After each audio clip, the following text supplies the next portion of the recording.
Praise the Lord. प्रभु के नाम की स्तुति हो। एक और बार Grace Fellowship, Grace central campus में आए हुए सबको हम यहाँ पर स्वागत करते हैं। जो हर बार आते हैं, जो बार बार आते हैं, जो कभी कभी आते हैं, जो पहली बार आए, सबका हम स्वागत करते हैं। पहली बार आए हैं तो अपने हाथ को उठाए, जहाँ पर आप बैठे अपने हाथ को उठाए। पहली बार आए हैं उनका तालियों के साथ स्वागत करें। Welcome, welcome in our midst. आशा है कि अभी तक जो भी इस सेवकाइयों का आपने भाग लिया उसकी वजह से प्रभु ने आपको आशीषित किया है। आइए बाइबल उठाए, प्रभु के वचन की तरफ जल्दी से बढ़े। आज प्रभु का मेज भी था इसलिए थोड़ा सा देर हो गया। ये मेरा बाइबल है, ये प्रभु का प्रेरित वचन है, ये जीवित है, ये प्रबल है, ये चोखे धार से काटता है, गहराई तक छेदता है। ये मेरी भावनाओं को परखता है, मेरे विचारों को जांचता है। ये उपदेश के लिए, समझाने के लिए, सुधारने के लिए, शिक्षा के लिए लाभदायक है। ये मेरे वार का हथियार है, मेरे बचाव का रहस्य है, मेरे पांव के लिए दीपक है, मेरी राह के लिए उजाला है। इसने दिखाया मैं क्या था, ये याद कराता है कि मैं क्या हूं, ये बताता है मैं क्या बनूंगा। मैं इसकी ताजगी के लिए तत्पर हूं, मैं इसके छुटकारे के लिए बेताब हूं, मैं इसे सुनने के लिए तैयार हूं। हमारा खुदाबंद हमेशा हमेशा हमेशा हमेशा महिमा पाए, फजल और इत्मीनान हम पाए। आमीन, आमीन। ये ऐलान हम करते हैं, पर ये सब प्रभु के वचन के बारे में सही है क्योंकि हम अनुभव करते हैं। Hallelujah, hallelujah. जितने लोग कहते हैं कि मैंने ये जो कहा वो सब मेरे जीवन में अनुभव किया है, वो कहे आमीन, हालेलुया, हालेलुया। हम पिछले कुछ हफ्तों से एक विषय के ऊपर देख रहे हैं जो पूरे साल के हमारा थीम है, उसके अंदर का एक अलग सा पहलू है। हमारा थीम है कि कैसे हमारे अंदरूनी भागों में बलवंत होना, हमारे अंदरूनी मनुष्यत्व में बल पाना। केवल शारीरिक रूप से नहीं, केवल मानसिक रूप से नहीं, केवल ज्ञान में, बुद्धि में नहीं, केवल अक्षरिक रूप से नहीं, केवल धन में नहीं। कैसे हम हमारे चरित्र में, हमारे दिल में, हमारे मन में, हमारे अंदरूनी भाग में, जहां पर हम जो है वो है, वहां पर हम कैसे बलवंत हो सकते हैं, उसके अलग अलग पहलुओं को देख रहे थे। और उसमें हम पिछले 2 हफ्ते से देख रहे थे एफेसियों की पत्री 6 अध्याय। उसके अंदर पौलुस की तरफ से कहा गया एक बात, इसलिए कर 6 और 10 में लिखा, इसलिए प्रभु में बलवंत बनो और उसके शक्ति के प्रभाव में बलवंत बनो। इसलिए कर वो शुरू करता है, और इसलिए मैंने उसके पहले के 5 अध्याय में पौलुस ने जो कहा है उसके बारे में बताया, क्योंकि वो 5 अध्याय में जो है, अगर वो तुम्हें पाना है तो अब मैं जो बोलने जा रहा हूं वो तुम्हें करना पड़ेगा, तुम्हें ध्यान रखना पड़ेगा। और 5 अध्याय में क्या थे हमने जल्दी से देखा। पिछले 2 हफ्ते के वीडियो आप जब देखोगे तो आपको उसमें पता चलेगा कि ऐसा कौन सा बात है जो पहले 5 अध्याय एफेसियों की पत्री यानी बाइबल के अंदर 66 अलग अलग पुस्तक है, उसमें से 27 पुस्तक नए नियम के अंदर है। उसमें से 13 से अधिक पुस्तक, मेरे ख्याल से 13 नहीं, लगभग 20 से अधिक पत्र है जो पौलुस, पत्रुस, यूहन्ना इत्यादि ने लिखे हैं। उसमें से एक पत्र है एफेसियों का पत्र, जो कलीसिया को लिखा गया, एफेसियों की कलीसिया के लिए लिखा गया।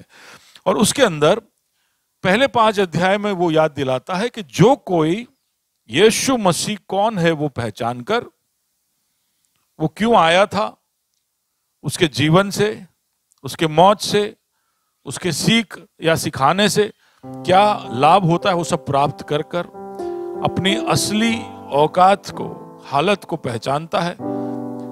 वो पापी है ऐसा समझ जाता है। अगर वो उसी रास्ते में चलते रहेगा जिस रास्ते में वो चलते आ रहा है, तो उस व्यक्ति को अंदाजा हो जाता है कि मेरा क्या होगा। हर व्यक्ति को ये होना चाहिए, मेरी बात और मेरी आवाज को सुनने वाले हर व्यक्ति को सोचना चाहिए कि शनिवार तक आप जिस रास्ते पर चलते आ रहे हो, उस रास्ते में आप आगे बढ़ोगे तो कहां पहुंचोगे, क्योंकि आप रुक तो नहीं सकते। आप रुक भी गए तो समय तो बढ़ रहा है, बाकी सब तो बढ़ रहे हैं, संसार तो बढ़ रहा है। तो हम में से कोई भी ब्रेक नहीं लगा सकता। कई बार परेशानियां आती है, तकलीफ आता है, मुश्किलें होती है, तो हम चाहते हैं ब्रेक लगाए, हम इधर उधर चले जाते हैं, लेकिन हम बचकर बहुत देर तक इस चक्र से बच नहीं सकते। लौटकर यहीं आना है और हमें कहीं ना कहीं तो पहुंचना है। जो भी आपके निर्णय है, जिस भी रास्ते पर आप चल रहे हो, उस रास्ते पर आप कोई ना कोई मुकाम तक तो पहुंचोगे ही। हर व्यक्ति को सोचना है कि आज आप जिस रास्ते पर हो, आप जिस हालात में हो, आप आज जो निर्णय लेकर बैठे हो, खड़े हो, जिंदगी जी रहे हो, वो आपको कहां पहुंचाएगा। और जो व्यक्ति यीशु मसीह के जीवन को समझकर ये जान लेता है कि यीशु के पीछे आने में फायदा है। क्यों फायदा है? क्योंकि यीशु एक ही व्यक्ति है पूरे इतिहास के अंदर जो जिस भी रास्ते पर गया, वहां पर अंत में मौत उसको मिली, लेकिन मौत के ऊपर वो जयवंत होकर तीसरे दिन जी उठा। हालेलुया।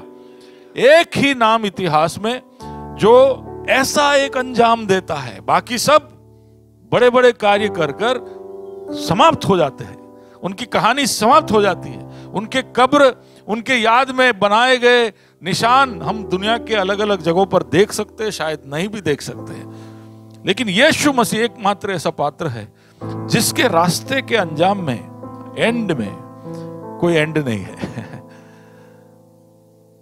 तो जो व्यक्ति जब जिस किसी हालत में भी है, वहां से वो सोचता है तो वो देखता है कि मेरा तो अंजाम है, मेरा तो एंड है, मुझे तो एक दिन मरना है।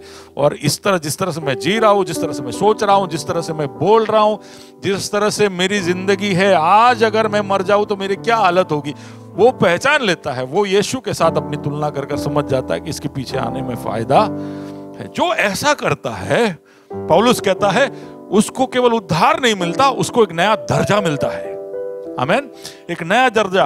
एफेसियों की पत्री 1, 2, 3 अध्याय पढ़ोगे तो एक मसीही या विश्वासी या प्रभु के पीछे आने वाले व्यक्तियों का दर्जे के विषय में बताया है। अब मैं दोहराऊंगा नहीं, आप वीडियो देख लेना। अगर ऐसा आपका दर्जा है तो ऐसा आपका आचरण होना चाहिए। वो एफेसियों की पत्री 4 और 5 अध्याय के अंदर, कि अगर ये आपका दर्जा है, अगर आप एक मैनेजर हो तो आप कैसे होने चाहिए, आप एक गृहिणी हो तो आपका स्वभाव या आचरण कैसा होना है, आप एक स्टूडेंट हो तो आप कैसे होने चाहिए। हम सब जानते हैं कि जैसा हमारा दर्जा वैसा हमारा आचरण होना चाहिए। तो अगर हमारा मसीह में एक दर्जा है तो मसीह में एक आचरण भी है, और उस आचरण को और उस दर्जे को संभाले रखने के लिए पौलुस कहता है क्या करना है, हमें प्रभु में बलवंत होना है। एफेसियों 6 और 10 में, इसलिए प्रभु में बलवंत बनो, दर्जे को संभालने और आचरण को संभालने। जब हम बाइबल के अलग अलग, आज मैं बहुत सारे कलम लेकर आया हूं, सब मैं देख पाऊंगा कि नहीं पता नहीं। कभी कभी ऐसा होता है, लोग मुझे बाहर जाकर बोलते हैं कि आज आपने एक भी कलम नहीं उठाया। तो कभी कभी फॉर्मेलिटी के लिए एक कलम मैं बोल देता हूं, लेकिन आज कलम ही कलम है, इसके बीच में से मेरे को बोलना है। दूसरा इतिहास 16वां अध्याय। आप सारे जो भी रेफरेंसेस में बोल रहा, आपके डायरी अगर आप लाते हो, अगर डायरी नहीं है तो आप अनिल से पूछेगा, वो आपके लिए प्रबंध करके देगा।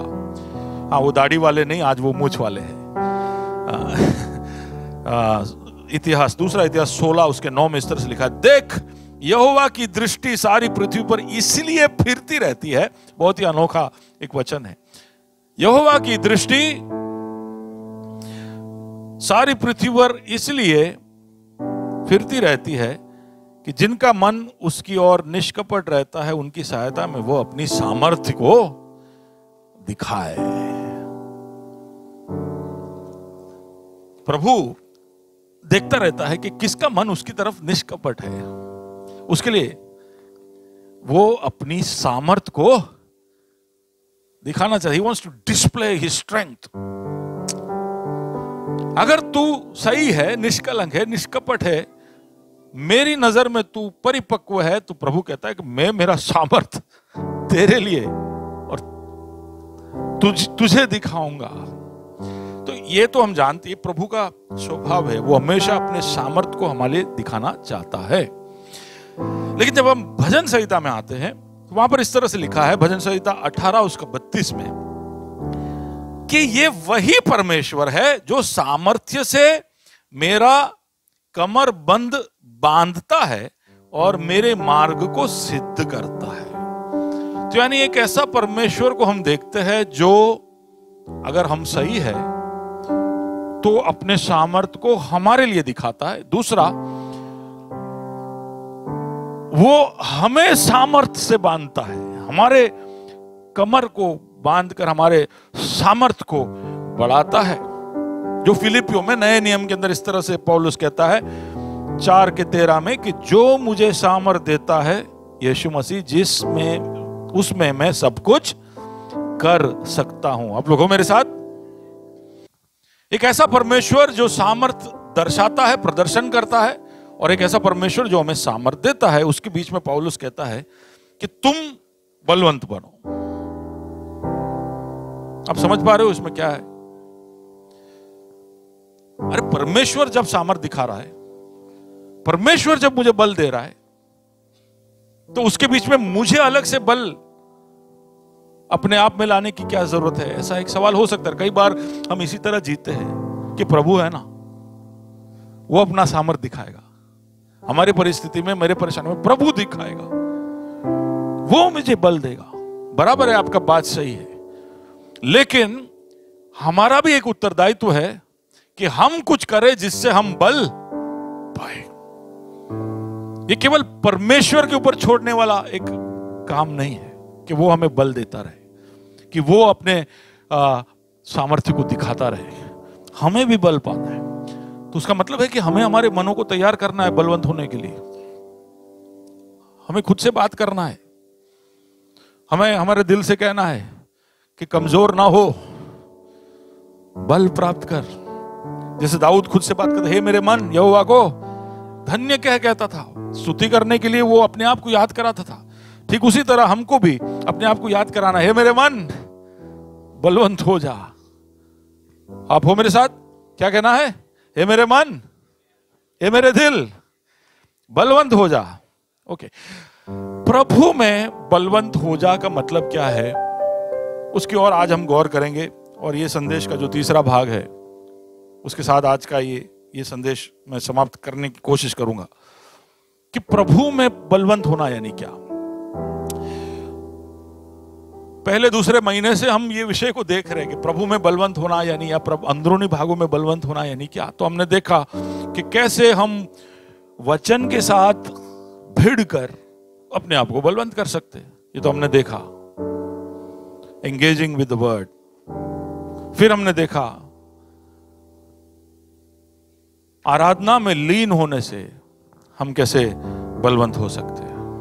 हमने देखा कैसे हमारे मनों को नया करने से हम बलवंत हो सकते हैं, रिन्यूअल ऑफ द माइंड, ताकि हम संसार के पैटर्न के अनुसार हमारे जीवन ना हो। सब अपने आप में अलग अलग संदेश है जो आप पाओगे। प्रभु के साथ चलने से, रोज मरोज के जीवन में उसके साथ चलने से आप कैसे बल पा सकते हो, कैसे आप दुख और पीड़ा सहन करते करते बल पा सकते हो। मेरे ख्याल से this was taken by whom, विनय और शिजू, सफरिंग। फिर हमने देखा था कि we can become stronger by knowing the Lord. प्रभु को जानने से हम बल पा सकते हैं। ये सारे संदेश YouTube में पड़े हुए कि कैसे प्रभु में बलवंत होना अलग अलग तरीके से, कैसे हम प्रभु को प्रभु के तरीके, प्रभु को राजा के तरीके, प्रभु को एक महायाजक के रूप से देखकर, जानकर, पहचानकर उससे बल प्राप्त कर सकते हैं। दानियल का पुस्तक 11वां अध्याय उसका 32 इस तरह से कहता है, दानियल चैप्टर 11 वर्स 32, परंतु जो लोग अपने परमेश्वर का ज्ञान रखेंगे वे हियाव बांधकर बड़े काम करेंगे। तो दानियल के समय से ही लोग जानते थे कि परमेश्वर को जानने में, उसको पहचानने में, परमेश्वर के बारे में जानना नहीं, हम में से बहुत लोग परमेश्वर के बारे में जानते हैं। परमेश्वर के बारे में जानना और परमेश्वर को जानने में बहुत फर्क है। मैंने उदाहरण भी दिया था, अगर आपको याद है तो। विनय भाई के बारे में जानना और विनय भाई को जानना, उसमें बहुत फर्क है। आप विनय भाई के बारे में बहुत कुछ जानते होंगे, लेकिन विनय भाई को जानने के लिए आपको एकता के पास जानना पड़ेगा, या फिर आपको विनय के पास ही जाना पड़ेगा, उसके साथ बैठना पड़ेगा। कुछ ऐसी बातें जो वो पब्लिक में उसको देखने से आप नहीं समझ पाओगे उसके विषय में। तो बहुत सारी ऐसी बातें हैं परमेश्वर के विषय में जो हम सुनकर देखकर समझ सकते हैं, लेकिन प्रभु के साथ अपने जीवन को बढ़ाते बढ़ाते, उसको जीवन में अनुभव करते करते हम प्रभु को एक बहुत अलग तरीके से जान सकते हैं। उस पहचान के बारे में दानियल कहता है कि जो लोग अपने परमेश्वर का ज्ञान रखेंगे वे हियाव बांधकर बड़े काम करेंगे। उनके बुद्धि में ही और उनके बोली में ही नहीं, उनके काम में भी दिख जाएगा। इंग्लिश में बहुत बहुत मजेदार शब्द है, they who know the Lord will do exploits. धमाकेदार काम करेंगे, ऐसा लिखा है। जहां जहां भी प्रभु को जानने वाले लोग जाएंगे, वहां क्या होगा? धमाका होगा। हम धमाका अलग कारणों से करते हैं। हाँ, घरों में धमाका करते हो आप लोग, बच्चे आप लोग धमाका करते हो। तो प्रभु को जानकर हियाव बांधकर धमाका करना एक अलग अनुभव ही है। तो ये सब मैं पहले बोल चुका हूं, लेकिन आज कुछ और मैं उसमें जोड़ना चाहता हूं कि कैसे हम प्रभु में बलवंत हो सकते हैं। सबसे आखिर जो संदेश मैंने इससे पहले लिया था उसमें कहा था कि हमें हमारे वादों के ऊपर कब्जा करना चाहिए। Seizing your promises, how can you be strong? हम कैसे जयवंत हो सकते हैं? अब आज मैं जो वादों के बारे में जल्दी से बताऊंगा, वो इसलिए मैं बता रहा हूं क्योंकि पिछले हफ्ते मैंने हमारे स्वभाव के विषय में और हमारे शत्रु के विषय में बात किया था कि हमारा शत्रु कितना चतुर है, कितना क्रूर है और कितना ताकतवर है। याद है? शैतान के अलग अलग स्वभाव के, उसके स्वभाव के अलग अलग पहलुओं को हमने देखा था कि शैतान कैसा है।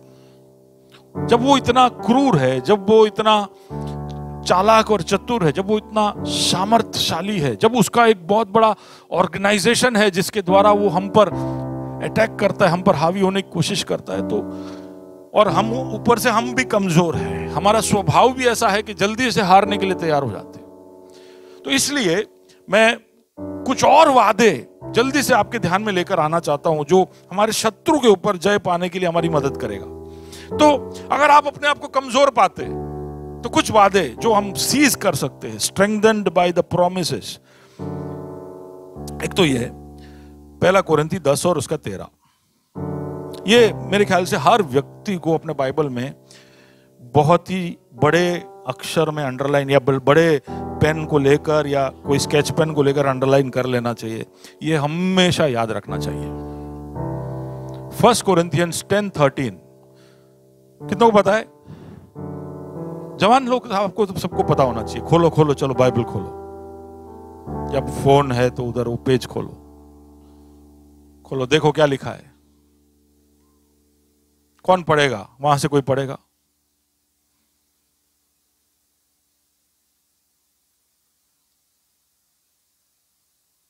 खोले विकी, मिल गया, खोलिए, पढ़िए, जोर से पढ़ना।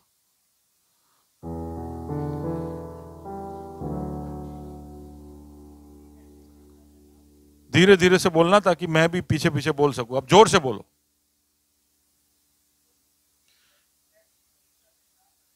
तुम किसी ऐसी परीक्षा में नहीं पढ़े, ना पढ़े कि नहीं पढ़े, ओके, जो मनुष्य के सहने के बाहर है। एक मिनट, बाजू वाले को कहो, उसका नाम पूछ लो। बाजू वाला नाम पूछो। एम खबर से, नाम खबर से। अच्छा, अब उसका नाम लेके बोलो। पीटर, विवियन, सैमी, तुम किसी ऐसे परीक्षा में नहीं पढ़े जो तुम्हारे सहने के बाहर है। अब मुझे मयूर को बोलना पड़ेगा। मयूर को कोई बात, बेचारे के साथ कोई बात नहीं करता, इसलिए मयूर, तुम किसी ऐसी परीक्षा में नहीं पढ़े जो तुम्हारे सहने के बाहर है। सुन रहे थे आप? सुनाई दिया आपको? ओके। हाँ, जेफी को भी बोल दो, आप बोल दो ना यार, मैं उसका बापू नहीं मानती मेरा बात।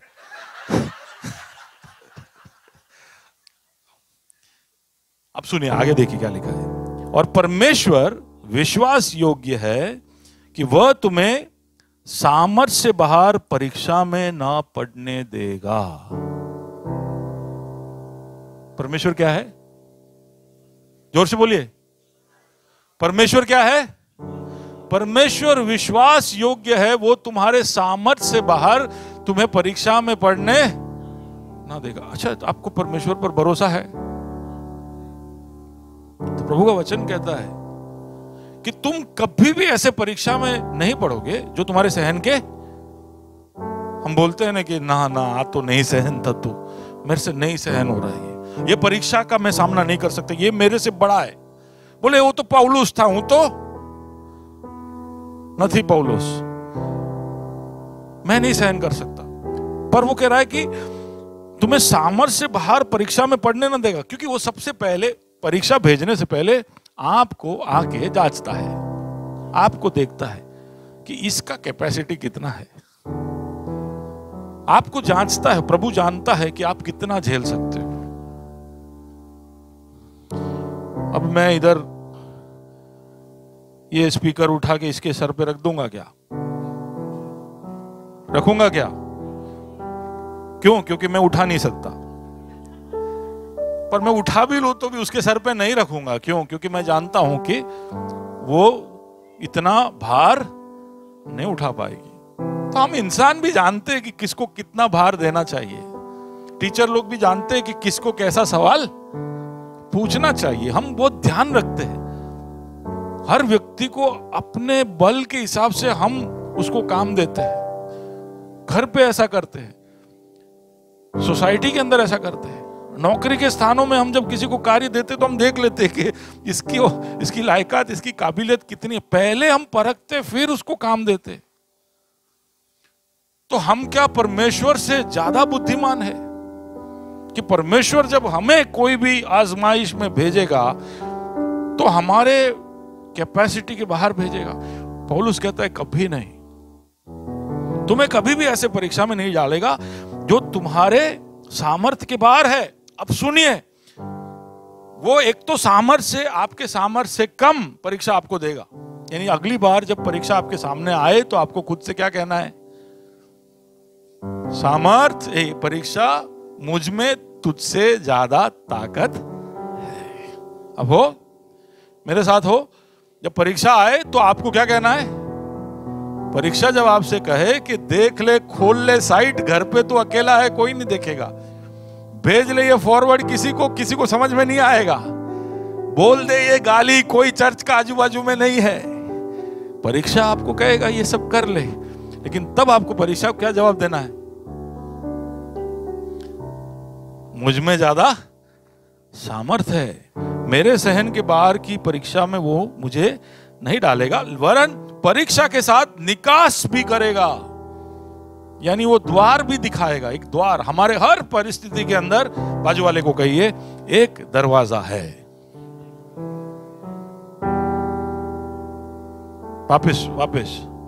वापस बोलिए। उसका नाम याद है ना? आपने थोड़ी देर पहले पूछा था ना उसका नाम, उसको वापस उसका नाम लेके बोलिए।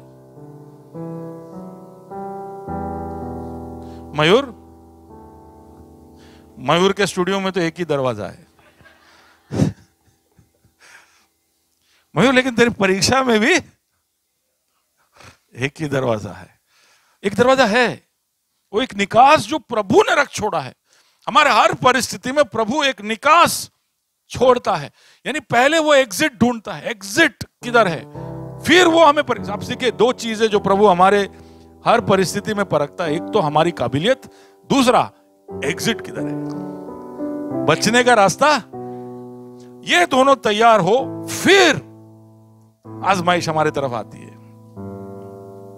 आप खुश हो कि दुखी हो? दुखी इसलिए होना चाहिए क्योंकि कल तक शायद आपको यह पता नहीं था, इसलिए आपने सोचा कि यार आमाथी नहीं निकली सकी, इसमें से हम बच नहीं पाएंगे क्योंकि ये हम पर हावी हो जाएगा और कोई रास्ता दिखा नहीं, भैया क्या करे, कोई रास्ता दिखा नहीं। लेकिन ये देखिए, प्रभु के पीछे आने का फायदा ये है कि हमेशा हमारे लिए एक रास्ता वो हमेशा खुला रखेगा। एक और बार आइए हम ये वचन, एक प्रॉमिस है, एक प्रॉमिस, ये प्रॉमिस अगर आपके मन में हो, मैं जब 15-16 साल का था तब से खुद को ये बार बार याद दिला दूं, गलतियां फिर भी होती है, लेकिन हर बार निकलने में जो मदद करता है वो यही कलम है। वापस एक और बार पढ़ेंगे, 1 कुरिन्ती 10 और 13 मिलकर। तुम किसी ऐसी परीक्षा में नहीं पड़े जो मनुष्य के सहने के बाहर है, परमेश्वर विश्वास योग्य है, वह तुम्हें सामर्थ से बाहर परीक्षा ना पड़ने देगा, वरन परीक्षा के साथ निकास भी करेगा कि तुम सह सको। हालेलुया। ये वादा अपने आप में हमें एक बल देता है। इसी तरह बहुत वादे हैं, प्रभु के बहुत वादे हैं। भजन संहिता 46:1 जो हम जानते हैं, वहां पर ऐसा लिखा है कि परमेश्वर हमारा शरण स्थान और बल है और संकट में अति सहज से मिलने वाला सहायक। इंग्लिश में the very present help in trouble. उसका मतलब क्या है? उसका मतलब यह है कि आपके सबसे करीबी पड़ोसी से भी जल्दी पहुंचने वाला कौन है? 108 से भी पहले आपके पास पहुंचने वाला कौन है? अब हो, उसका मतलब वो है अति सहज से मिलने वाला सहायक। हम जब कोई परेशानी में होते हैं तो हमारे पास कुछ नंबर है, इमरजेंसी डायल नंबर फोन पे भी दिया होता है, 1 दबाओ तो ये डायल चला जाएगा, या 108 किया तो 5 मिनट के अंदर 108 का वैन आ जाता है। ये सब हमारे लिए अति सहज से मिलने वाले सहायता है। लेकिन प्रभु क्या है? प्रभु इन सब से भी ज्यादा तेजी से पहुंचने वाला है। वो पहले है, वो है ही आपकी परीक्षा में, वो वहां पर है ही। So he is a very present. ऐसा नहीं है कि वेरी सून कमिंग, प्रेजेंट है वहां पर। हालेलुया। कई बार हम जब परीक्षा में होते हैं ना तो वही बात हम भूल जाते हैं कि प्रभु वहां पर है। ऐसा प्रभु वहां पर है और प्रभु देख रहा है सब। He's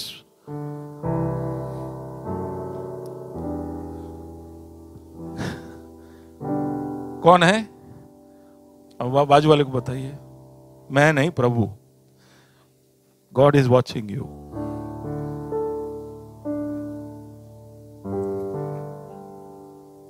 थोड़ा सा uncomfortable, no? It's very discomforting कि हमारे गलतियों के वहां भी प्रभु खड़ा है, बोल रहा है। But is a very present help. हम जब तकलीफ में हो तो वहां पर सबसे पहले पहुंचने की क्षमता रखने वाला हमारा परमेश्वर। और ऐसे बहुत सारे वादे जो मैं भजन संहिता 138 के 7 में लिखा है कि संकट के बीच में मैं जब चलूंगा तो मुझे सुरक्षित तू रखता है, तू मेरे क्रोधित शत्रुओं के विरुद्ध हाथ बढ़ाता है और अपने दाहिने हाथ से मेरा उद्धार करता है। ये सब वादे हैं उसके जो हमें बल देता है। ये कुछ वादे जो मैं हमेशा याद रखता हूं, आपके सामने लाया हूं। जब मुझे बहुत लगता है परेशानी में मैं फंस गया हूं तो मुझे याद आता है परेशानी के बीच में मैं चल रहा हूं, जैसे घोर अंधकार की तरह मैं चल रहा हूं, लेकिन प्रभु मेरे साथ है। प्रभु मेरे साथ है और उसने एक हाथ से मुझे उठा लिया है, एक हाथ से उठा लिया है और दूसरे हाथ से वो शत्रु को भगाता है। प्रभु के दोनों हाथ एंगेज है। वैसे तो प्रभु के बहुत हाथ है। कितने हाथ है प्रभु के? कितने हाथ है? बहुत हाथ है, आप सोच भी नहीं सकते। इसलिए हम सबको प्रभु के बारे में सोचने के लिए मना कर दिया है, क्योंकि हम फिर बहुत भयानक चित्र बनाएंगे। The Lord has many hands। हम कभी ऐसा ना सोचे कि हमारे जैसे उसके 2 हाथ। परमेश्वर के अनेक हाथ है, तो उसमें से एक हाथ हमें उठाता है और एक हाथ से वो शत्रु को भगाता है। कुछ ऐसे वादे जो मुझे हमेशा बल देता है और फिर वो मेरे सताने वालों के सामने मेरे लिए मेज बिछाता है। ये मेरा अंजाम है। तो इन वादों की वजह से कभी भी मैं कमजोर नहीं पड़ता। मुझे शायद अब भी पता ना चले कि क्या होने वाला है, क्या हो रहा है और क्या होने वाला है, लेकिन मैं जानता हूं कि मुझे वादे करने वाला कौन है। तो मैं कुचला जाऊं, कूटा जाऊं, टूट जाऊं, तो भी एकदम अंत में तो आके मेरे को मेज पे बैठना है। आमीन। जो वो मेरे शत्रुओं के सामने रखता है, शत्रुओं को वहां रख के ही, ऐसा नहीं बोलता है कि शत्रु को भगा दिया, शत्रु सब भाग गए और फिर मेज बिठा। शत्रुओं को वहां यानी शायद बांध के कहीं रखा होगा, शत्रुओं को सब बांध के रखा होगा उधर। देखो अभी मैं इनको कैसे मैं आदर करने जा रहा हूं। आमीन। तो वो हमारा अंजाम है, that is my end. So I find strength in it. प्रभु में बलवंत हो का मतलब है कि प्रभु के वादे जो कभी ना बदलने वाला, टलने वाला परमेश्वर अपने वादों का पक्का है। साम 91 कितने लोग पढ़े सब? कुछ लोगों को तो पता भी नहीं है। अरे पढ़ो यार, साम 91 पढ़ो, साम्स पढ़ो, साम्स में सब प्लीज रीड। सबसे ज्यादा उत्तेजना देने वाला साम्स है। जिसको बाइबल पसंद नहीं है वो भी साम 91 पढ़ता है। मेरे कजिन के बारे में बता था, वो रोज पढ़ता है। वो ऐसा हमारे जैसे मसीह पे मानता कुछ नहीं है, लेकिन वो साम 91 पढ़ता है। वो घर से निकलता है तो साम 91 पढ़ के निकलता है। वो रात को सोता है, साम 91 वापस पढ़ता है। उसके लिए साम 91 एक जादुई छड़ी जैसे है। और हम जो इस पर विश्वास करते हैं, हमको साम 91 नहीं पता है। साम 91 आप पढ़ोगे तो ऐसे ही आपके अंदर हिया और हौसला आ जाएगा। पढ़ा नहीं रहा हूं क्योंकि अभी उसमें मैं समय लेना नहीं चाहता। तो सबसे पहला जो आज मैं बोलना चाहता हूं वो ये कि एक बल जो हम प्रभु के वादों में पाए। प्रभु में बलवंत होना यानी उसके वादों को याद रखकर, उस पर निर्भर होकर, उस पर भरोसा रखकर बल पाना। दूसरा एक बल है जो हम,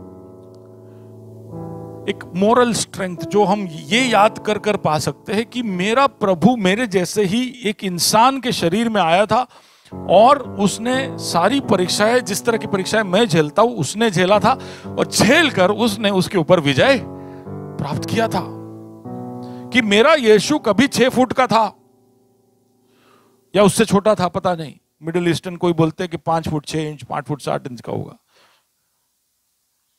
और मेरे जैसे ही वो भी एडोलेसेंस 12 साल का था, 15 साल का था, 18 साल का था, 22 साल का था, 27 साल का था।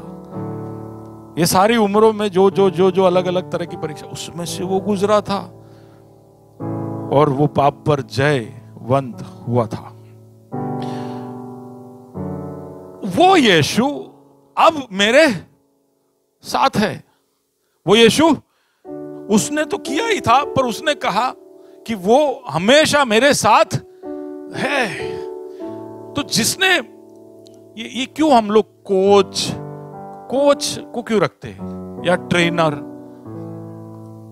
क्यों रखते हैं? क्योंकि हम जानते हैं कि ये ऐसे लोग हैं जो ऐसे परीक्षाओं में सफल होकर पहुंचे हैं, तो हमें रास्ता बता सकते हैं।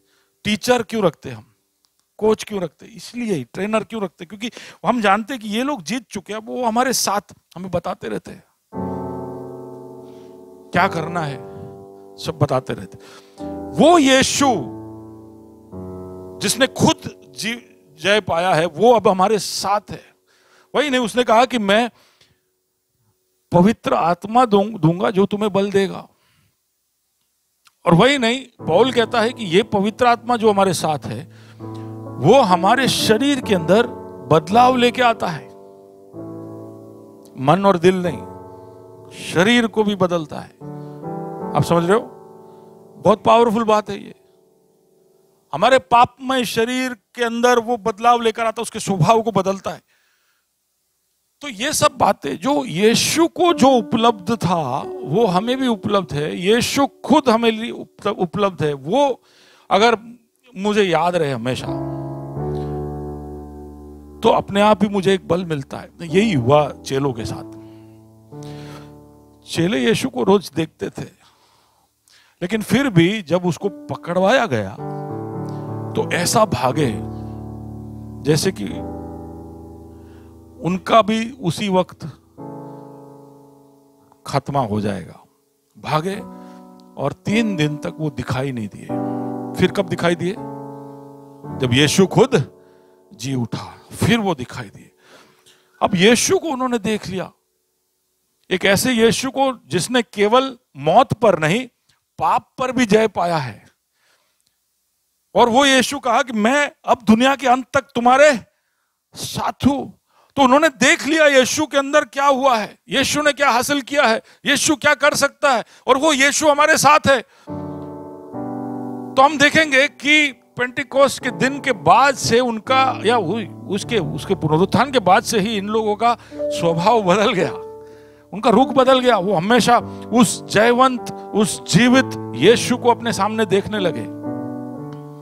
जब जब वो फिर परीक्षाओं का या तरह तरह के धमकियों का सामना करते थे तो उन्हें याद रहता था कि कौन है मेरे साथ, जो जय पा चुका है वो मेरे साथ है, जो मेरे जैसे ही आजमाइशों से जाकर, परीक्षाओं में से जाकर जय पाया वो मेरे साथ है। और वही नहीं, वो मुझे बदलता है। रोमियो 8 और उसका 11 जरा पढ़े। रोमियो 8:11 में लिखा है कि यदि उसी का आत्मा जिसने यीशु को मरे हुओं में से जिलाया तुम में बसा हुआ है, तो जिसने मसीह को मरे हुए में से जिलाया वह तुम्हारे मरणहार देहों को भी अपनी आत्मा के द्वारा जो तुम में बसा हुआ है जिलाएगा। एक बहुत ही दूर के भविष्य की बात नहीं हो रही है। अगर पवित्र आत्मा हम में बसता है तो हमारे शरीर को और उसके स्वभाव को दिन प्रतिदिन मुर्दों से जीवित करता है। देखिए, हमारा आत्मा जीवित हो जाता है, हमारा शरीर जीवित नहीं होता है। हम जब उद्धार पाते हैं तो हमारा आत्मा जो मरा हुआ है वो जीवित हो जाता है, लेकिन हमारा शरीर कमबख्त वैसा ही है जैसा पहले था। हाँ कि ना? बपतिस्मा लिया ना, तो बपतिस्मा लेकर बाहर निकले तो कुछ लगा बदला, शरीर में कुछ बदलाव लगा, वही तकलीफें, वही परीक्षाएं, वही सब सामना हम कर रहे थे।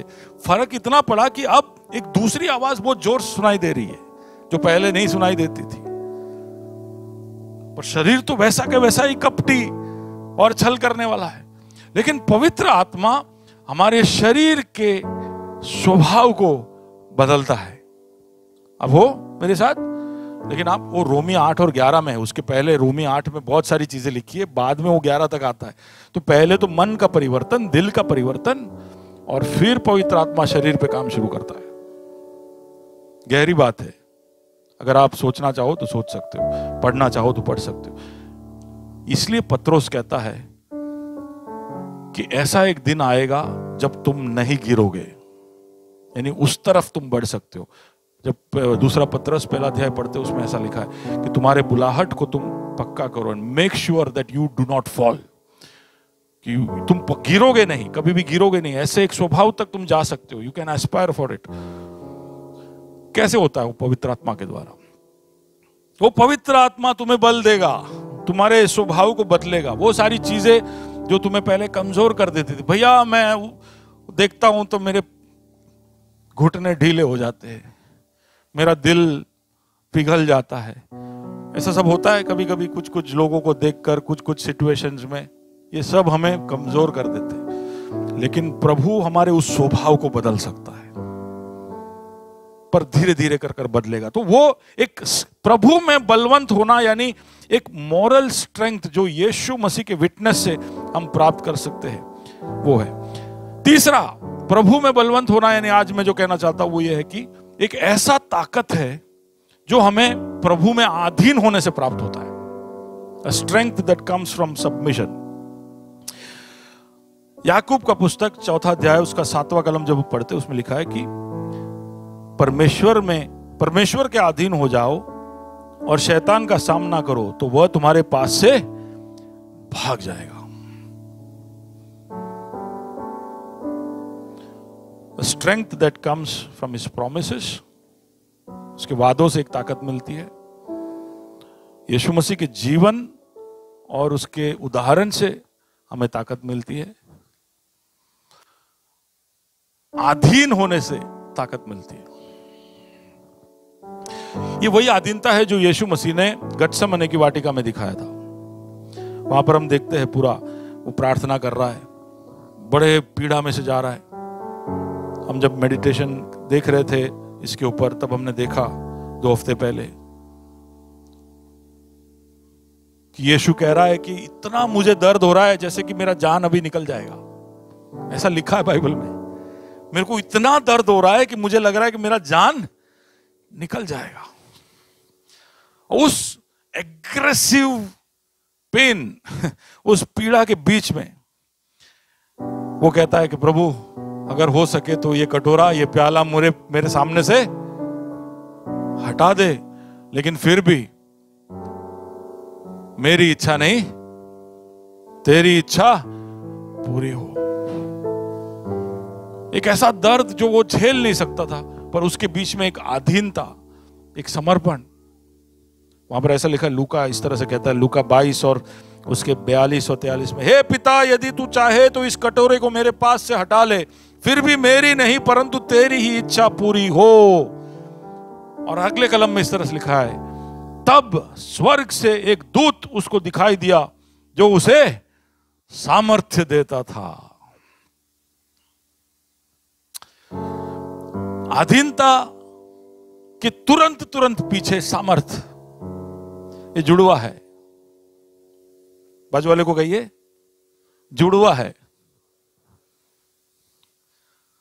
आपको प्रभु से सामर्थ्य पाना है तो एक बहुत आसान तरीका है प्रभु के अधीन होना। प्रभु की बातों के सामने अपने आप को, या उसकी इच्छा के सामने अपने आप को समर्पित करना। अधीन हो जाओगे तो तुरंत साथ में आएगा पैकेज डील में, क्या? सामर्थ्य।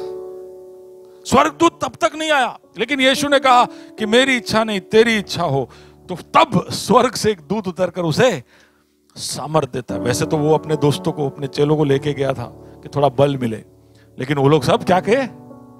सो गए। हमारे जैसे अभी भी आप में से कई लोग खोए हुए हो। बोलो साहब बोलो, तुम्हारे जे बोलो है बोलो। हम सिर्फ आपकी तरफ देख रहे, हम सुन नहीं रहे। लेकिन हम अधीन होंगे तो उसके साथ साथ तुरंत बल पाएंगे। ये अधीनता के 2 क्रिटिकल एस्पेक्ट्स है, बहुत ही अनोखी 2 बातें जो अधीनता के साथ जुड़ी हुई। एक तो ये कि ये अधीनता कैसी होनी चाहिए, जो रहस्य में भी चालू के चालू रहे। जब आपको कोई देख नहीं रहा है तभी भी ये अधीनता होनी चाहिए। हम में से बहुत लोगों की अधीनता तभी है जब हम लोगों के सामने हैं, हम परमेश्वर के अधीन है। लेकिन जब आपको कोई देख नहीं रहा है तभी भी अधीन होना, वो है अधीनता। और आपको जब कोई देख नहीं रहा है तब, या किसी का भी नजर आप पर नहीं है, या आपकी उस बात को कोई जानता नहीं है, तब भी आप परमेश्वर के अधीन तभी हो सकते हो जब आपको पता है कि प्रभु देख रहा है सब कुछ, आज भी और कल भी जो होने वाला है सब प्रभु जानता है। मुझे नहीं दिख रहा है, मुझे समझ में नहीं आ रहा है, लेकिन लॉर्ड इज सीइंग एवरीथिंग, वो जानता है। दैट्स व्हाई जब मुझे पता नहीं है, जब मुझे कोई देख नहीं रहा है, तभी भी मैं उसके अधीन होता हूं। सेकंड, ये अधीनता का दूसरा एक कैरेक्टरिस्टिक है कि वो कंप्लीट है, टोटल है। थोड़ा थोड़ा अधीनता नहीं है कि थोड़ा अधीन हूं, ऐसा आधा हूं, अधीन है, आधा नहीं है। ठीक है, अधीन है उसका मतलब है कि पूरा पूरा है, टोटल सरेंडर है। और इस हद तक कि मैं सब कुछ दे दूं, सब कुछ दे दूं, अपना जान तक दे दूं। तो जब हम परमेश्वर के अधीन होंगे तो उसके पीछे पीछे क्या आएगा? बल आएगा, उसके पीछे पीछे सुरक्षा आएगा, उसके पीछे पीछे सफलता आएगी, उसके पीछे पीछे जय आएगा। और ये अधीनता के विषय में बहुत सारे एग्जाम्पल्स हम देख सकते हैं बाइबल के अंदर, लेकिन एक जो उभर कर आता है वो अय्यूब का एग्जाम्पल है, अय्यूब का उदाहरण। क्योंकि उसका जीवन अधीन था, परमेश्वर के अधीन था, तो उसको क्या लाभ मिला? अय्यूब को क्या लाभ मिला? अय्यूब को सुरक्षा प्राप्त हुई, शैतान उसको छू नहीं सकता था। क्या कारण था? क्योंकि अय्यूब एक धर्मी व्यक्ति था, एक अधीन व्यक्ति था जो उसने अपने हित को परमेश्वर के हित के सामने झुका दिया था, और इसलिए परमेश्वर की ओर से क्या मिला? सुरक्षा। और सुरक्षा अगर आपको प्राप्त है तो वो बल है, इट इज स्ट्रेंथ। अय्यूब को कोई छू नहीं सकता था, शैतान भी नहीं छू सकता था, और शैतान ये बात जानता था। इसलिए शैतान प्रभु को कहता है अय्यूब के बारे में बड़ी बातें मत कर, तूने उसको सुरक्षा दिया है, इसलिए वो तेरी आराधना करता है, तो वो हटा के देख। पर शैतान ये नहीं जानता था कि सुरक्षा की वजह से वो अधीन है। एक्चुअली क्या था? वो अधीन है इसलिए उसको सुरक्षा है। जानते हो, हम भी ऐसा सोचते हैं कि प्रभु की सुरक्षा मिल जाए तो कितना अच्छा, हम अधीन हो जाएंगे। ऐसा नहीं है, हम अधीन है इसलिए सुरक्षा है। हम अधीन होंगे तो अय्यूब की उस अधीनता को टेस्ट करने के लिए प्रभु ने उसको परमिशन दिया कि ले ले। तो पहले उसके मिलकत को, फिर उसके बच्चों को, फिर उसके ऊपर शरीर के ऊपर भी जब उसको तकलीफें आई, तभी भी अय्यूब क्या रहा? अधीन रहा। फिर इसलिए शैतान उसके पत्नी का इस्तेमाल कर कर उसको आके बोलता है कि तेरे परमेश्वर को तू कोस कर मर जा। ये क्या तू अभी भी अधीन होके बैठा है? और तब फिर अय्यूब उसको जवाब देता है, माई रिडीमर लिव्स, मेरा उद्धारक जिंदा है। वो अधीन था इसलिए उसको प्रभु से बल प्राप्त हुआ। अधीन होने से इज़राइल को जय प्राप्त हुआ। यरीको के दीवार के चारों ओर 6 दिन तक ये लोग घूमते रहे। क्या करना था इनको पता है? सिर्फ घूमना था उनको। 7वें दिन 7 बार घूमना था। और आप सोच के देखिए, एक शहर है, शहर के चारों ओर लोग ऐसे घूम रहे, सब लोग डर के अंदर बैठे और बाहर ये सब हो रहा है, तो वो लोग देख रहे होंगे ना कि ये किसू करे चालों का। और ये जो गोल गोल घूम रहे, बोले आंसू से डूंगर ऊपर आग लागी रमाड़े छे। खेले होंगे आप, दौड़ो रे भाई दौड़ो, रोज रोज ऐसे गोल गोल घूम गोल गोल। 7वें दिन बोला कि घूमने के बाद तुम जोर से चिल्लाना।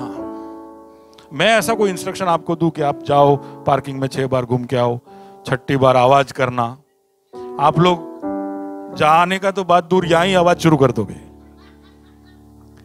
तो इजराइल के लाखों लोगों को यह बताया गया था कि तुमको ये करना है। अधीन हुए। समझ में नहीं आ रहा है कि इससे क्या प्राप्त होगा। ऐसा आवाज करवाती शू मतलब थे? शांति थी भी था ने प्रभु ની आराधना क्या मतलब बूमा पाड़ो छो, ऐसे भी बोलेंगे। तो लेकिन वो अधीन हुए, सरेंडर हुए, तो क्या हुआ? चिल्लाए तो क्या हुआ? यरीको का दीवार गिर गया। गिदियोन के सामने 3 बड़ी बड़ी सेनाएं, इजराइल के सामने। गिदियोन के ऊपर अभिषेक आया। गिदियोन को कहा तू तुरी बजा, तेरे लिए लोग इधर उधर से इकट्ठे होंगे। 32,000 लोग इकट्ठे हुए। कितने? 32,000। सेना बढ़ा, चलो युद्ध करने जाते हैं। प्रभु बोला नहीं, ये ज्यादा है, इसमें से बहुत सारे लोग तो डरपोक है। तो पूछा तुम में से कितनों को डर लग रहा है, चले जाओ। तो 22,000 बेशरम लोग चले गए। यानी अच्छा है आपको ऐसा सब सवाल नहीं पूछते यहां पे। 22,000 लोग चले गए। फिर कितने रहे? 10,000। 10,000 को देखकर भी प्रभु ने कहा कि बहुत ज्यादा है, इतने ज्यादा लोगों की जरूरत नहीं है। जितने भी पानी के पास जाके एक कुत्ते के जैसा पानी पिएंगे, उतनों को हम युद्ध में ले जाएंगे। बाकी जो एकदम आराम से आश ब्रेक मली करे, बेल्ट उतारते, कोट उतारते, सब कुछ बाजू में रखते, हाथ मुंह धोते, फेस वॉश क्या से लिया, सब बोलकर जो काम करते, बोले वो कितने हैं? तो कितने? 9,700। बोले उनको भी घर भेज दो। बाकी रहे कितने? 300। 300 को लेकर एक बड़े युद्ध, 3 सेनाओं के सामने जाना है। लेकिन क्या हुए? वो अधीन। परमेश्वर के अधीन हुए। आप कहानी पढ़ना, गिदियोन का कहानी आप पढ़ोगे न्यायियों की पुस्तक 7वें अध्याय के अंदर, 6-7वें अध्याय के अंदर, कि कैसे केवल गिदियोन बाइबल का सिंबल आपने देखा होगा, उसमें एक छोटा सा क्या बोलते हैं उसको, पॉट है और उसके अंदर एक मशाल है। पॉट के अंदर आपने देखा कभी? गिडियन बाइबल है आपके पास? हाँ, क्या है ये? देखिए इसमें जो ना वो सिंबल देखना है खाली मेरे को। हाँ, ये देखिए इधर है, दिख रहा है एक, इधर एक पॉट आपको दिखेगा जिसके अंदर से मशाल जलता हुआ, ठीक है ना? ये पॉट और मशाल से 3 सेनाओं को हराया। किसने? एक तलवार नहीं, एक कोई हथियार, कुछ नहीं, खाली बस ये पॉट गए, पॉट तोड़ा, लाइट हुआ, 3 सेनाएं भाग गए। अधीन होने में एक सामर्थ है। आमेन। परमेश्वर जानता है कि आगे वो क्या करने वाला है और आगे क्या होने वाला है। देखो, परमेश्वर के साथ कोई भी डील में या कोई भी कार्य में जाने का फायदा यह है कि वो केवल हमारी बात नहीं, वो सामने वाले की बात भी जानता है। हेलो? तो इसलिए फायदा है। कभी आपको ऐसा कोई मिल जाए जो आपका ही नहीं, उसकी भी कमजोरी जानता है, तो कितना, फिर भी हमको नहीं चाहिए प्रभु, फिर भी हम प्रभु को साथ में नहीं ले जाते। आप सेल्स डील में लेके जाओ प्रभु को, कहां गया सेल्स वाले? सेल्स में प्रभु को लेके जाओ, प्रभु जानता है, वो प्रभु बताएगा कि अनिल ये वाला ऑफर रहे, वो ले लेगा। वो ऐसा हाँ बोल रहा है डर डर के। यहोशाफात, उसके सामने भी बहुत सेनाएं आई। यहोशाफात के सामने जो सेनाएं आई वो पहला इतिहास में, शायद इधर सेकंड, दूसरा इतिहास 20वें अध्याय, कैन नोट इट डाउन। बड़ी सेना आई, डर गया, कपड़े फाड़ दिए, भस्म लगाकर बैठ गया उपवास में, जोर जोर से इल्तिजा करता है, प्रभु हमको बचा, हमको बचा, तूने हमको छोड़ दिया है क्या, हमको बचाइए। वो प्रभु बोलता है खड़ा हो जा, खड़ा हो जा, तू वो एक सेना को लेकर निकल युद्ध करने। पर तेरे को युद्ध नहीं करना है, तेरे को क्या करना है? सिर्फ गाना गाना है, सिर्फ गाना गाना है, स्तुति आराधना करना है। सबसे आगे कोयर को रखना, इसलिए हम ये कोयर को यहां पे भी आगे ही रखते हैं और हम लोग पीछे पीछे। Go and take your positions, है ना? ऐसे लिखा है कि तुम जाके क्या लेना, बाजू वाले को बोलो क्या करना है? पोजीशन पकड़ना है। इसलिए हम बोलते रविवार को सुबह हाथ मुंह धोकर ब्रश कर कर इधर आके बाजू वाले को बोलो पोजीशन पकड़ो। घर में रजाई के अंदर वो पोजीशन नहीं है, वो शायद पोजेशन है।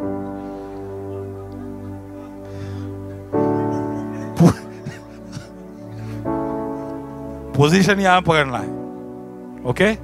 यहोशाफात उसकी सेना को लेकर डर डर कर गया, क्या करना उसको पता नहीं, लेकिन प्रभु ने कहा था इसलिए उसने मान लिया। एक कोई छोटे भविष्यवक्ता ने आकर उसको कहा था, कोई नामचीन भी नहीं था, बोले तुम ऐसा करो, वो मान गया, जाके खड़ा हो गई, took up the positions, the Lord set up an ambush.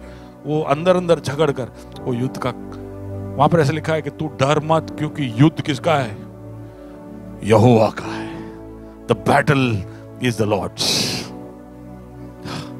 हमारे युद्ध भी हम सोचते कि हमारी लड़ाई है, लेकिन जिस दिन से उसने आपको अपना दुल्हन बना दिया, जिस दिन से उसने आपको अपना बेटा बना दिया, जिस दिन से उसने आपको अपना चेला बना दिया, जिस दिन से उसने आपको अपने परिवार का भाग बना दिया, उस दिन से आपके सारे युद्ध किसके हैं? उसके हैं। अगर वो इज़राइल के लिए इतना सत्य है तो हम तो नए नियम के इज़राइल है। अगर वो इज़राइल जो उसके मित्र कहलाए जाएंगे उसके लिए ये सत्य है, तो हम तो वो इज़राइल है जो उसके दुल्हन है, उसके प्रिय है। तो हमारा हर युद्ध उसका है। शद्रक, मेशक, अबेदनगो 3 इब्रानी बच्चे आग में, भट्टी में घुस जाते हैं, केवल इसलिए। उनका हिम्मत क्या था पता है? हम कोई भी मूर्ति के सामने झुकेंगे नहीं, हमारी आधीनता एक ही जगह पर है, हम एक ही जगह पर हमारे घुटने झुकाते हैं। बोले झुका नहीं तो आग में डालेंगे, बोले आग में डाल, झुकेंगे नहीं। वो अधीन हुए। बोले हमारा परमेश्वर हमको आग से बचा सकता है, और नहीं बचाए तो भी कोई तकलीफ नहीं, डाल दिया आग में। जो आग में डालने आए थे वो जल गए, लेकिन वो तीनों बच निकले, क्योंकि जब मैं संकट के बीच में चलूं तब भी तू मेरे साथ है। तू अपने हाथ से मेरे शत्रुओं को हटाता है और अपने दाहिने हाथ से मेरा उद्धार करता है। नेबूकदनेस्सर कहता है, चौथा कौन है? हमने तो 3 को डाले थे, चौथा कौन? There is a strength in submission. जब प्रभु के वचन को हम समझते नहीं है, इसके बहुत सारे इंस्ट्रक्शंस को, कमांड्स को हम समझते नहीं है, लेकिन केवल प्रभु ने कहा है इसलिए मैं मानूंगा, बिकॉज यू से।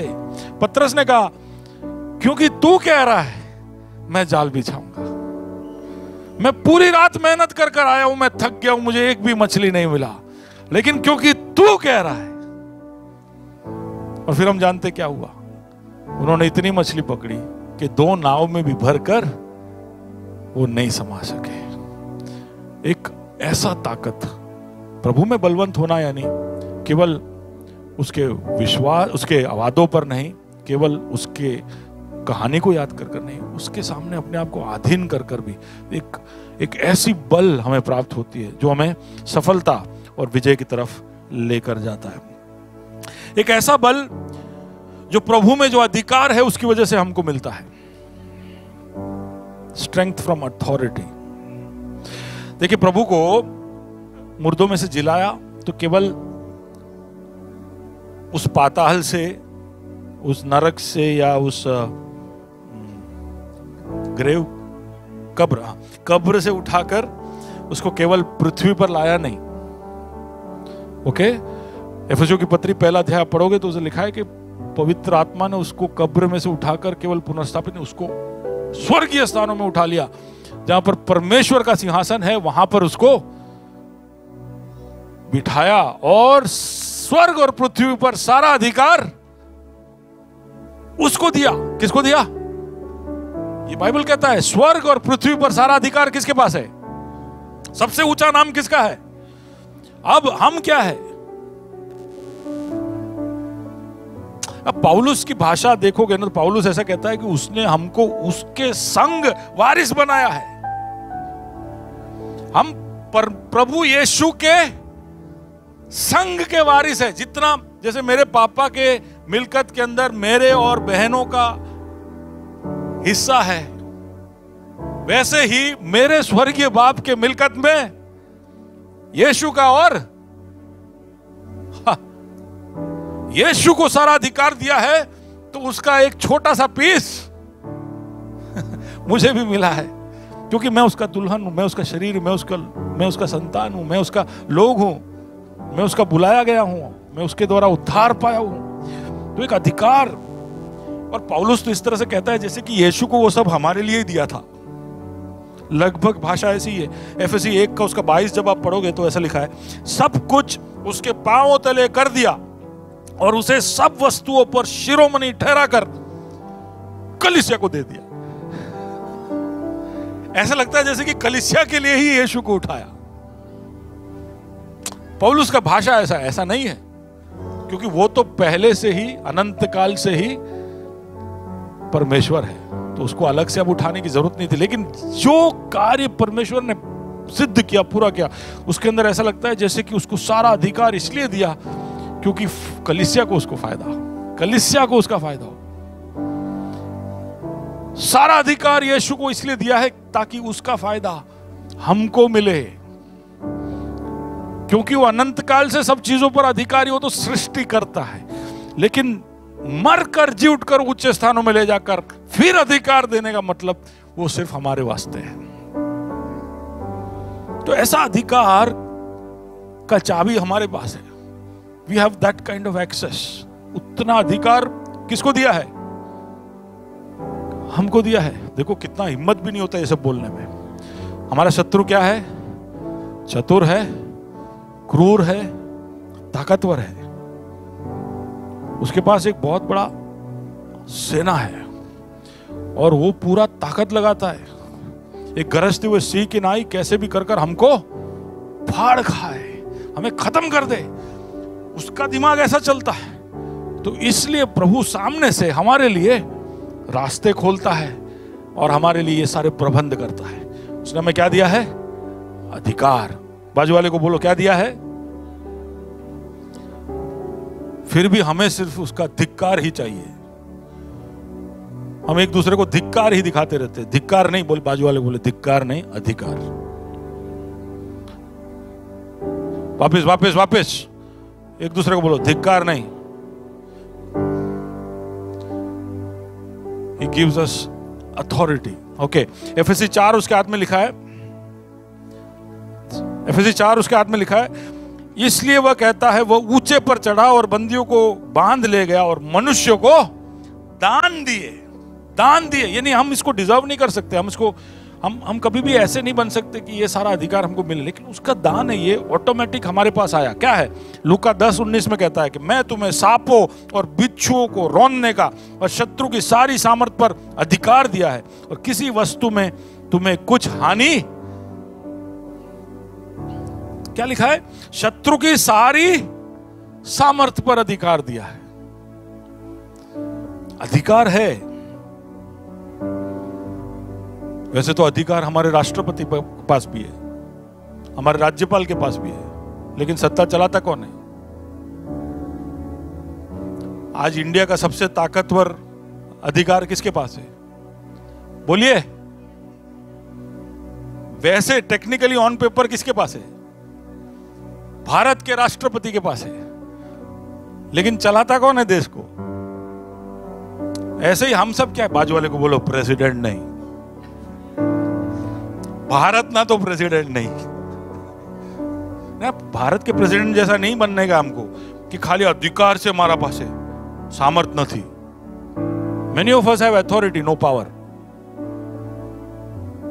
मारने का अधिकार है लेकिन मार नहीं सकते। ये अधिकार इसलिए कहा, जो प्रभु को जानते हैं वो बड़े काम करेंगे। केवल अधिकार रख के अपने ऐसा बिल्ला रख के घूमते नहीं रहेंगे। रिटायर होने के बाद भी हम देखेंगे बहुत सारे लोग बिल्ले रख के घूमते रहते हैं। अधिकार छे, ताकत नहीं। हमें मसीह लोग भी कई बार अधिकार, पर वो अधिकार भी सबसे पहले क्या है समझकर उसका इस्तेमाल करने के लिए सामर्थ प्रभु से पाना चाहिए। पवित्र आत्मा वो सामर्थ देता है। अधिकार यीशु ने दिया, सामर्थ कौन देता है? यीशु, पवित्र आत्मा। मत्ती 18:18 में लिखा, मैं तुमसे सच कहता हूं कि जो कुछ तुम पृथ्वी पर बांधोगे वह स्वर्ग में भी बंधेगा और जो कुछ तुम पृथ्वी पर खोलोगे वो स्वर्ग में भी। कौन? जयाबेन।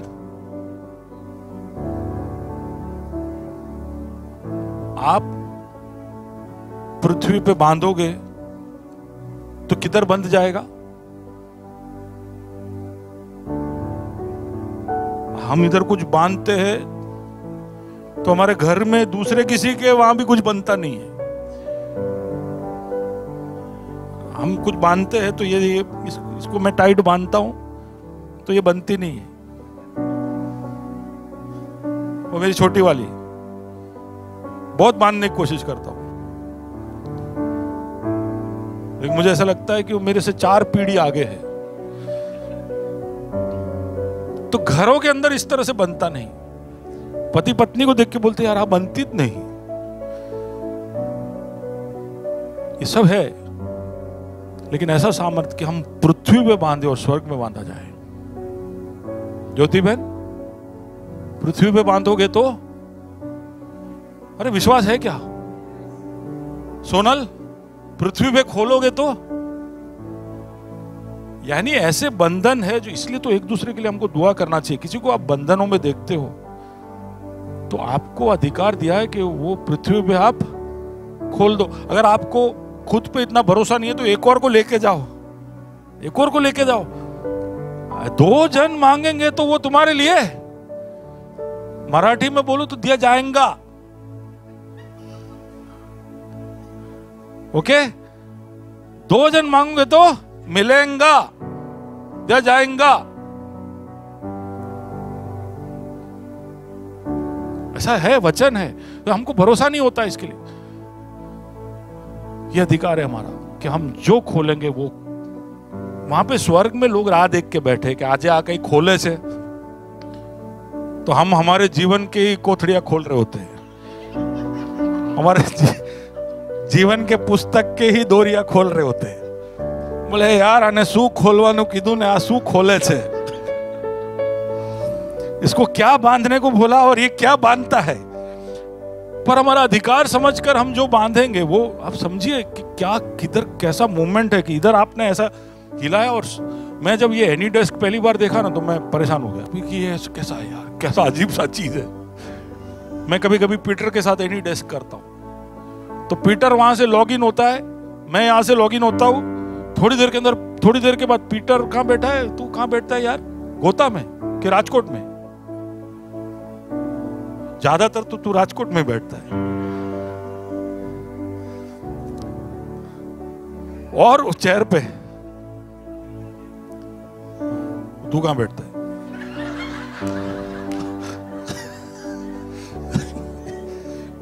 ओके तो वहां बैठे बैठे वो मेरे कंप्यूटर के अंदर घुस जाता है, वहां बैठे बैठे वो मेरा हर फोल्डर को खोलता है। वो वहां से जो उसके माउस, वो अपने डेस्क पे देख रहा है, वो अपने टेबल पे बैठा है, उसके स्क्रीन पे देख रहा है, लेकिन फाइल मेरे यहां खुल रहे, मेरे फोल्डर वो खोल रहा है, मेरे उसमें टाइप कर रहा है, वो टाइप कर रहा है तो मेरे विंडो पे टाइप हो रहा है, मैं देख रहा हूं। पूछता है अच्छा दिखाई दे रहा है क्या? मैं बोला हाँ दिखाई दे रहा है, तू क्या कर सब गड़बड़ कर रहा है? पर वो नहीं, गड़बड़ नहीं करता है। एक बार पीटर को बुलाया नहीं, प्रॉब्लम सॉल्व करके जाता है। तो पीटर ये करता है तो हमारा प्रभु तो विश्वास योग्य। उसने कहा कि तुम जो पृथ्वी पे बांधोगे स्वर्ग में बांध दिया जाएगा, तुम जो यहां पर खोलोगे स्वर्ग में। ये ऐसा अधिकार जब हमें पता चले कि हमारा है तो हम कैसे कमजोर हो सकते हैं।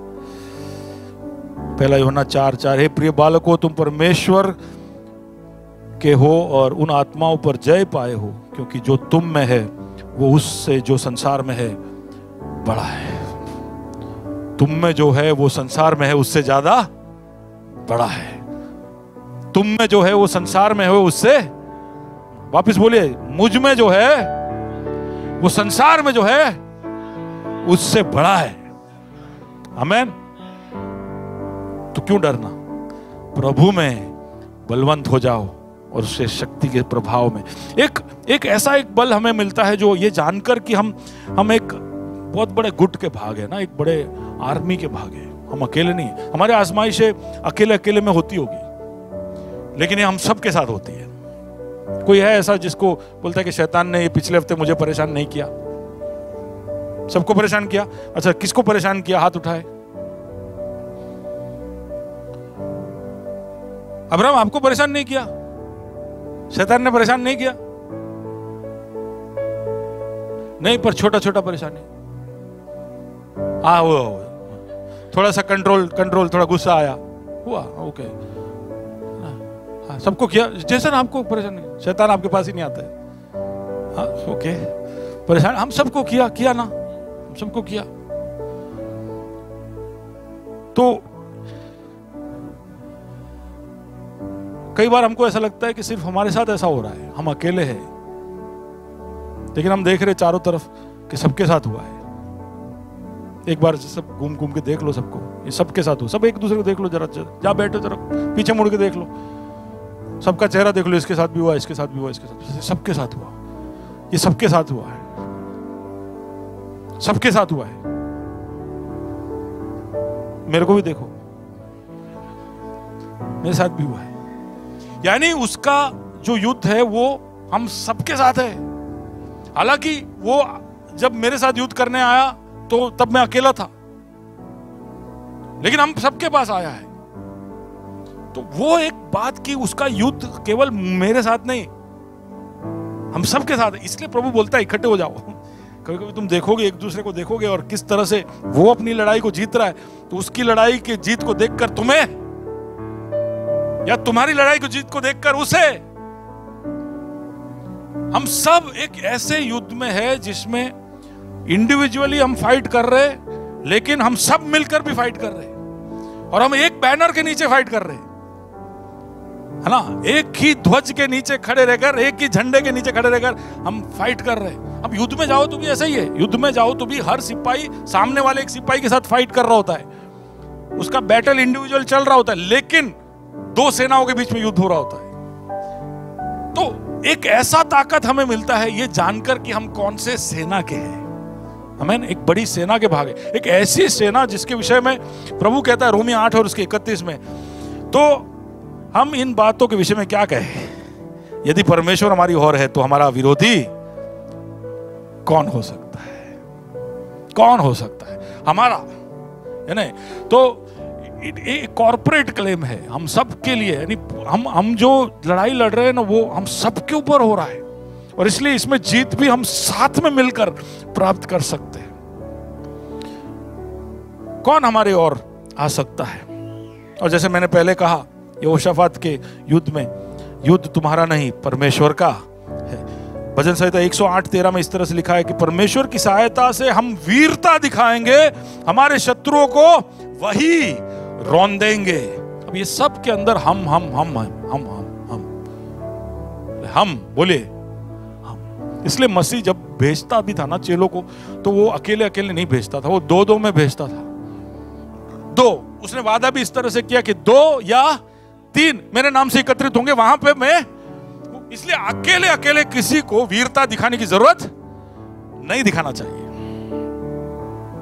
क्या आपड़ा कोई नहीं जरूर नहीं के, किसी का जरूरत नहीं, अपने किसी का मोहताज नहीं है। हम किसी के सामने सर किसी के साथ माने फालतू, I am a sole player, lone prayer, you are lone elephant. Elephant हमेशा झुंड में होता है, जब वो फिर रिजेक्टेड हो जाता है फिर वो अकेला हो जाता है, वो पागल हो जाता है।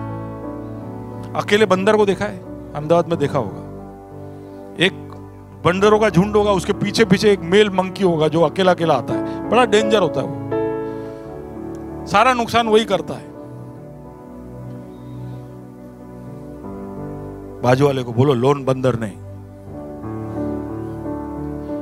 2 या 3 में अपने को जोड़ा है, प्रभु ने ऐसे ही जोड़ा है साथ में, 2 या 3 टीम में।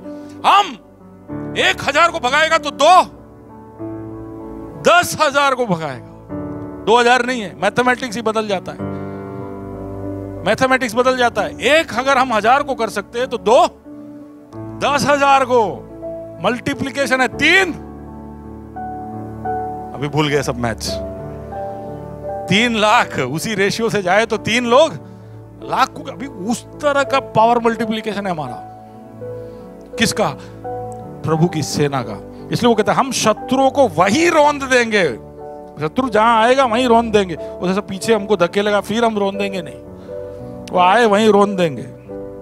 2 कोरिन्थी 2 और उसका 14, परंतु परमेश्वर का धन्यवाद हो जो मसीह में सदा हमको जय के उत्सव में लिए फिरता है और अपने ज्ञान की सुगंध हमारे द्वारा हर जगह फैलाता है।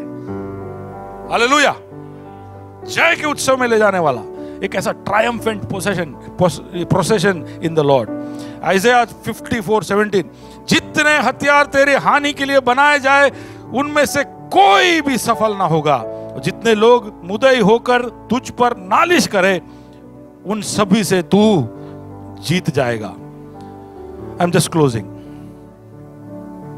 भजन संहिता 68 उसका 1, परमेश्वर उठे उसके शत्रु तितर बितर हो और उसके बैरी उसके सामने से भाग जाए। पुनरावर्तन व्यवस्था विवरण 28 उसका 7, यहोवा ऐसा करेगा कि तेरा शत्रु जो तुझ पर चढ़ाई करेगा वो तुझसे हार जाएगा। वे 1 मार्ग से तुझ पर चढ़ाई करेंगे परंतु तेरे सामने से 7 मार्ग से होकर भाग जाएंगे। हालेलुया! ये सब कलीसिया को हम सब के लिए दिया गया है। हम सब साथ में एक बार खड़े हो जाए ना, एक बार हम तय कर ले कि हमें साथ में, इसलिए हम बोलते हैं कि एक दूसरे को प्रोत्साहन करो, एक दूसरे को प्रोत्साहित करो, एक दूसरे के लिए प्रार्थना करो, एक दूसरे को बांधो। फोन करना चाहिए, फोन पर प्रार्थना करना चाहिए, मिलकर प्रार्थना करना चाहिए, साथ में खड़े होकर बहुत कुछ करना चाहिए, क्योंकि उससे एक बल प्राप्त होता है। इसलिए वहां पर लिखा है कि be energised by fellowship, enabled by prayer, engrossed in worship, engaging with the word। ये सब इसलिए हमने पिछले 4-6 महीनों से ये बैनर हटाया ही नहीं है। पता नहीं आपका ध्यान कभी जाता भी है कि नहीं इसके तरफ। YouTube के लिंक जो मैं आपको भेजता हूं उसी तरह से आप इसको भी नजरअंदाज करते हो। अगर आपके पास YouTube के लिंक आते तो प्लीज आप फॉरवर्ड करना। लेकिन वो सबसे बढ़कर ये है कि एक सामर्थ्य जो हमें प्रभु से प्राप्त होता है, उसके प्रभु के बल में और उसकी शक्ति के प्रभाव में बलवंत हो। I will close it here. प्रभु के लोग कभी भी अपने आप को कमजोर महसूस कर ही नहीं सकते। वेयर इज भी नहीं। ओके, गिव मी सी।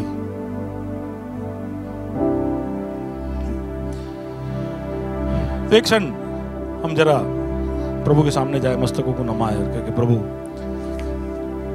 तेरे वचन में बल पाने के लिए कितना सारा प्रबंध तूने किया है। To be strong. हम कमजोर अपने आप को कभी भी देख ही नहीं सकते, कह ही नहीं सकते।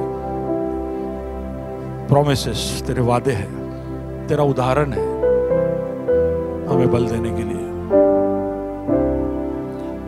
जो अधिकार तूने हमको दिया है, स्ट्रेंथ इन अथॉरिटी।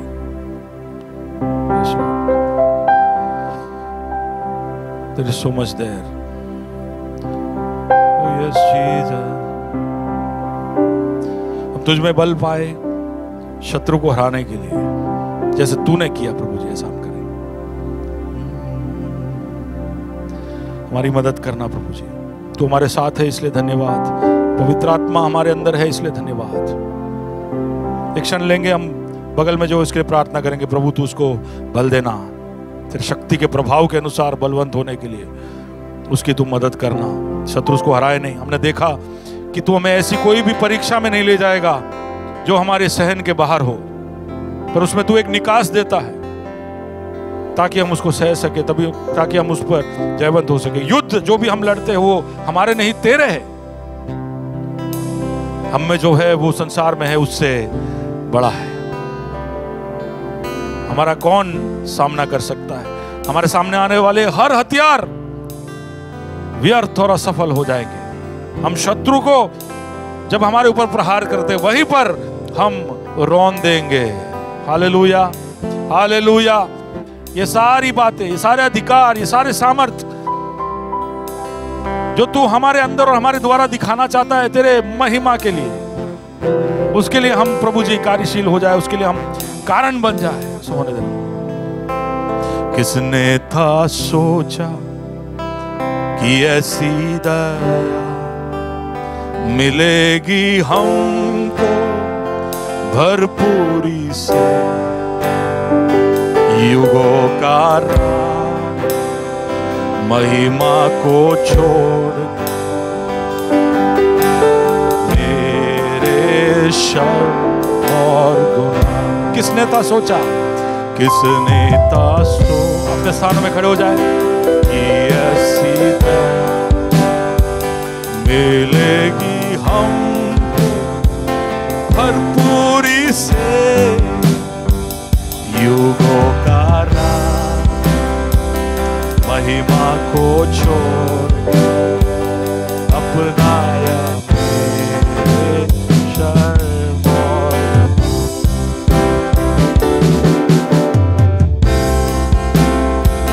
पाई है माँ, मैं हो गया उस राजा।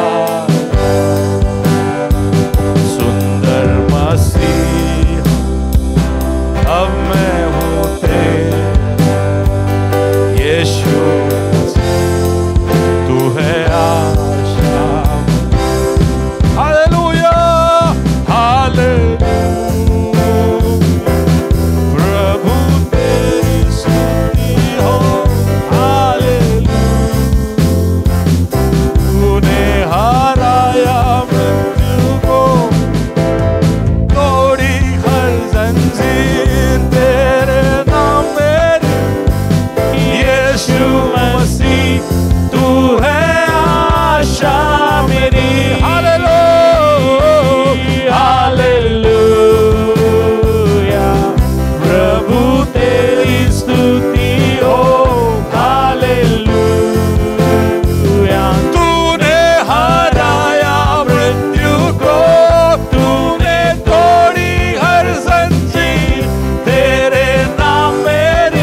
पूरा बेजान शरीर में फिर सांसें खामोशी में से तूने पुकारा, वो कब्र तेरी जीत है कहाँ, वो कब्र तेरी जीत है कहाँ। ओ यशुआ तेरी जय हो सदा।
परमेश्वर, ओ हमें बल देने वाले परमेश्वर, हालेलुया, हमें सामर्थ देने वाले परमेश्वर, हर हर हर हर तरह से हमें बलवंत करने वाले, ऐ खुदा जो सदा इस संसार में, पूरे ब्रह्मांड में अपने नजरों को फैला रहा है, ढूंढ रहा है कि किसे वो बलवंत करे। हालेलुया। ऐसा कौन ही खुदा है जो ये ढूंढ रहा है कि किसे मेरी जरूरत है, किसे मेरे बल की जरूरत है, कौन है जिसे मेरी जरूरत है कि जिसे मैं पहुंचकर बलवंत करूं। हालेलुया। जिसे पहुंचकर मैं सामर्थ्य दे सकूं। हालेलुया। धन्यवाद परमेश्वर, धन्यवाद कि हमारी हर प्रलोभन, हर परीक्षा में तूने एक निकास दिया है, तूने हमें वो सामर्थ्य दी है कि हम उसके ऊपर जय पा सके। परमेश्वर धन्यवाद खुदावंद कि हर तरह से, चाहे वो तेरे वायदे हो, चाहे वो तेरा अधिकार हो परमेश्वर, हालेलुया, चाहे वो तेरे लोग हो, चाहे वो तेरा वचन हो, चाहे ये इत्मीनान हो कि तू खुद, तूने पवित्र आत्मा से बल पाया तो हम भी पाएंगे। हालेलुया। हर तरह से तू बलवंत करता है, हर तरह से तू बल देता है ताकि तेरे लिए जी सके, ताकि तेरी धार्मिकता में चल सके, ताकि तूने वो हर बात जिसके लिए तूने हमें बुलाई है, तेरे बुलाहट में हम बने रह सके। परमेश्वर तेरी बुलाहट हम सब में से, इस भवन में उपस्थित हर एक व्यक्ति के लिए इतनी विशाल है कि ना किसी आंखों ने देखा है, ना किसी कानों ने सुना है, ना ही किसी के विचारों में आई है। ऐसी बात है जो तूने इस भवन में रखे हर एक व्यक्ति के लिए, जो तुझ पे ईमान रखते हैं, जो तुझ पे भरोसा करते हैं, जिन्होंने अपने आप को तेरे अधीन किया है, उनके लिए रखी है परमेश्वर। लेकिन उसके लिए तेरे बल की जरूरत है। धन्यवाद कि तूने वो बल प्रदान कर दिया है। होने दे कि हम इस बल को प्राप्त करें, हम बलवंत हो जाएं, ताकि तेरे उस सारी योजनाओं में, तेरी सारी मर्जी को जो हमारे लिए हम पूरी कर सके। धन्यवाद, धन्यवाद। एक और बार सारा आदर महिमा जलाल तुझे देते हैं, यीशु मसीह के नाम में, आमीन।